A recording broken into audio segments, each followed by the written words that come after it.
So this segment we're going to be discussing a minister happy with longer queues because of security or some nonsense. His arguments make no real sense, so let's just jump into the video. But you must accept if we now have to have individual passports checked on a coach carrying perhaps 40 plus people, that's obviously going to slow matters down, Minister. You're a plain-speaking bloke, you get that. So I think what Nick Ferrari's talking about is people leaving kind of the UK, going to France, but it would work the same way the other way around when they come back. But I think he's talking in the context of Dover, given the date of the video.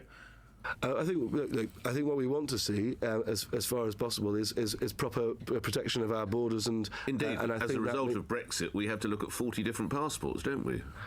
Well, I think what we want to see is how long they've been out of Europe, back into Europe. Have they been in Spain for a fortnight? I mean, it all adds up, doesn't it, Minister? Yeah, I think the Minister's talking about something else there, but I'm pretty sure Nick Ferrari, he's worded it really badly, but I think he's talking about people leaving the United Kingdom to go to the EU.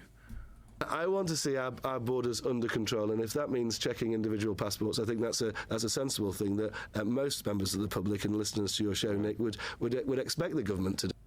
I mean, again, that makes no sense because we always checked people's passports, unless I think they're coming from Ireland because of the common travel area. As for everyone else, because we weren't a part of Schengen, anyone coming from the other parts of the EU, their passports were checked. That's why we had e-gates. You know, it says EU citizens only. That's why that whole system was set up. All of their passports were checked, to make sure they are who they say they are. So this idea that, we have to individually check passports now because of security concerns, it's nonsense. The problem is it's taking longer now because the checks require stamps. So they have to check how long you've been in the EU. Are you violating the 90-day visa rules?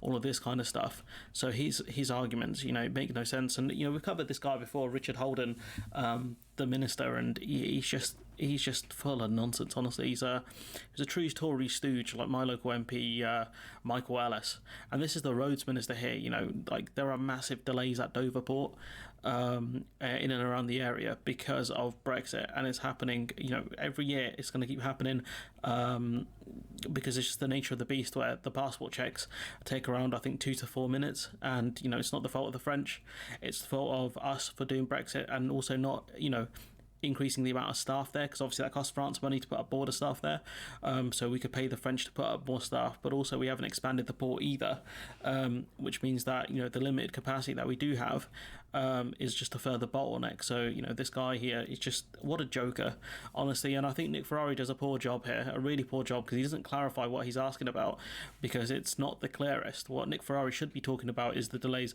going out of the UK, not coming into the UK. You're having two parallel conversations of the minister talking about people coming into the UK and the need for security and all that kind of stuff, and Nick Ferrari talking about people leaving, or at least insinuating about people leaving. So not great from the veteran radio presenter. Hopefully we see better from him in the future, or I doubt it, because he's one of the I'd call him the LBC's B team, really, maybe even the C team, to be honest with you. He's no O'Brien. But anyways, I'm going to leave it there. Let me know what you think in the comments below. Like, comment, share, subscribe, support the channel on Patreon if you can, and hopefully I'll see you in the next one.